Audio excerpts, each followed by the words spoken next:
So I was going to do this review tomorrow. In fact, I just got ready for bed, but I thought, right, I've got to do it tonight because I've learnt a very important lesson tonight, and that is never doubt Kyle Starks. I will say that again. Never doubt Kyle Starks. I think he's one of the few writers that you shouldn't question his story plans.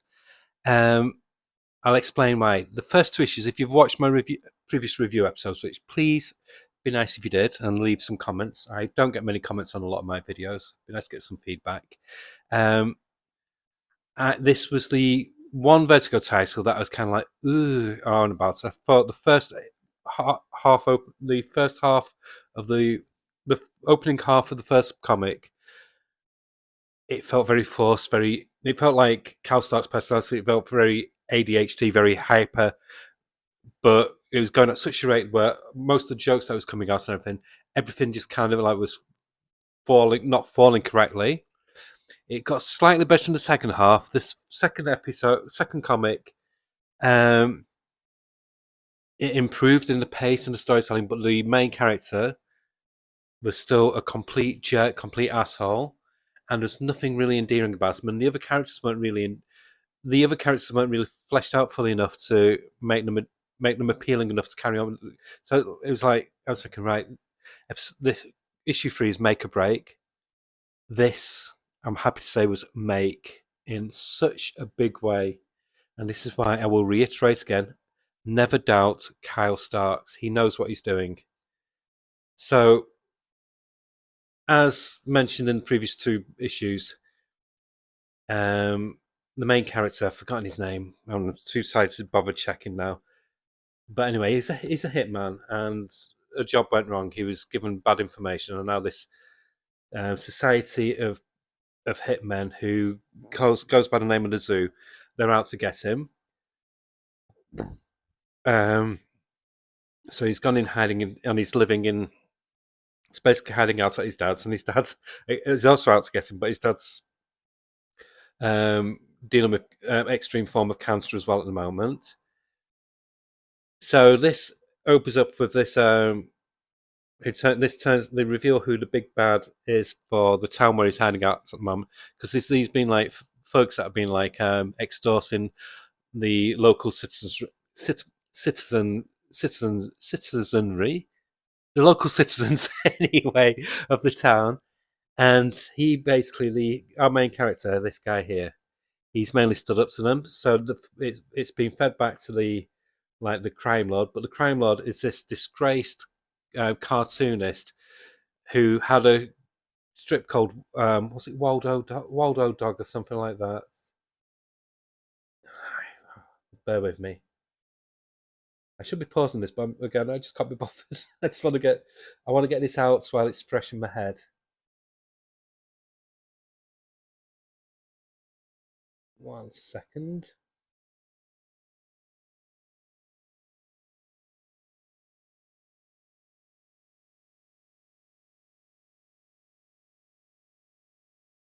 Wrong Dog, sorry. He created a comic strip called Wrong Dog, but when he got disgraced, he had this whole fun fair and everything, like a Disneyland kind of thing, based on his characters. And when he fell into disgrace, it all kind of like went to shit. So he's full of bitterness, and he's taking it on the local town. And obviously, our main character has put a spanner in the works. And the dialogue in this is just much more relaxed. It's funnier because of it, the pacing being better. There's so many points where I was just laughing out loud. And this is where I'm saying, don't ever doubt Kyle Starks. He knows what he's doing. He intentionally made this guy a complete jerk, a complete dickhead for a reason. And this is what I was hopeful with when I mentioned it in about the second half of the first issue, where I could hopefully feel this was going to be like a big, slow, but slowly chipping away at this character's personality. It's a redemption arc, and that's what is slowly coming evident now. So he comes back home to his dad's, and he finds his dad. His dad says, "Don't come in, don't come in," and his dad's basically tripped over. He's on the floor. He had a bad turn, and he's basically fallen in his own shit. And so, what's sweet? I'm trying. This is weird. I mean, this is what I'm saying. This comic is a balls out comedy, literally. But can't stop. Damn him, he's got heart. And this hit home, and I'll explain in a few seconds why. So it reveals this turning point in this character. He cleans up his dad's shirts. He's still a jerk, still a dickhead, but there's a sweetness to it. And I thought, yes, this is what I wanted, Carol. You've made me like the character, damn you. I didn't want to like him, but there's a glimpse, and it's slowly, you can see that the cracks are starting now to form, and he's becoming human. And the reason this hit home, now I'm just stealing myself here. Don't mind sharing this, but I feel I need to. I was my dad's carer for a few years, and before he ended up in a home through personal circumstances, me losing my house and everything, with my marriage breaking up, I ended up moving to my dad's, and my dad was severely incapacitated because he had a severe stroke a number of years before, and it got on his physicalness got steadily worse. But I was still doing a full time job as well, so I came back to back to his house one night after work, and he was on the floor, and he'd been on the floor for about 3 or 4 hours, if not longer, and he's a heavy man to lift, and it just hit home how this simple page just hit home, and that's what I mean about Cal Starks. He understands human nature. He he understands comedy. He understands the outlandishness, but then he puts these slivers of sweetness in, what just takes away some of the saltiness in his writing. And this is what, and it, I had to take a beat when I read it because it just brought back that fresh memory. And I know what it's like to one basically become, well, the roles get reversed with your parents, and you end up having to care for them as they care for you when you're a baby. And I understand my dad's frustration because you can tell his dad was embarrassed about the situation as well. So it's just a perfect. It's just my long-winded way of saying that this page, these 2 pages here, were perfect, perfect, perfect, perfect. And it then moves to this.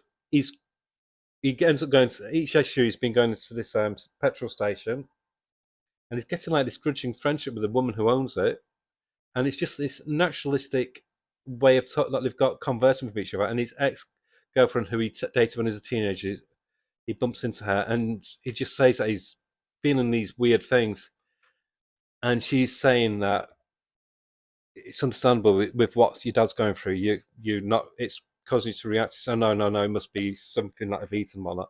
But again, it's just chipping away, and he's actually conversing with the people now. He's not just he's still obnoxious. Don't get me wrong, but he's acclimatizing to the people. Like this neighbor who owns the candle shop, she drops off a pie just to thank him for um, basically getting rid of those thugs.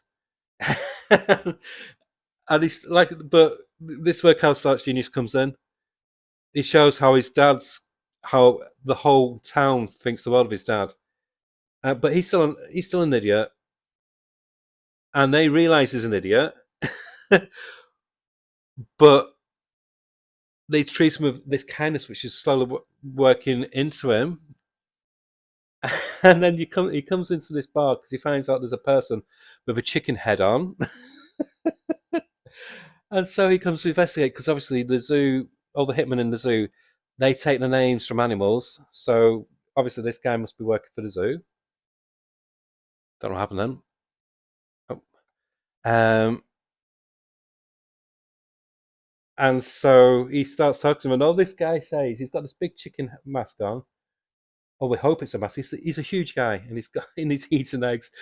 So it's just these things. So he's got a gun pointing at him under the table. This chicken, he's pointing the gun at the chicken guy, and the guy's eating eggs and he's going, "Don't you think that's a bit bad taste?" And it's just wonderful. Honestly, I laughed so much in this book. I was moved so much in this book at the same time. Just bear with me 1 second. Um, but the guy's just there for having his meal. But then he gets a message saying that there's a reward for assassinating this guy. So then he thinks, okay, right, I'll go and get him. And then this huge fight comes on. I don't want to ruin too much, but the fight scene is just awesome. It's wonderful. That's why I'm not showing you, because you need to read it to experience it. And the dialogue is great. All this assassin keeps saying is big cock, big cock. For every sentence is just big cock. It's so stupid, but it's wonderful.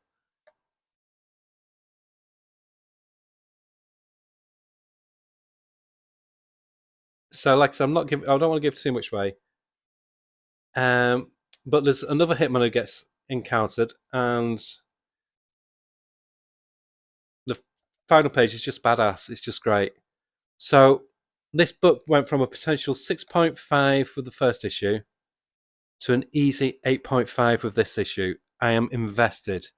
If you've stopped reading with issue 2, I urge you to go back and read it. This is the saving grace. This is the issue that turns the corner in the plot. It's wonderful. I'm hooked. I'm addicted. Never doubt Kyle Starks. Okay, bye.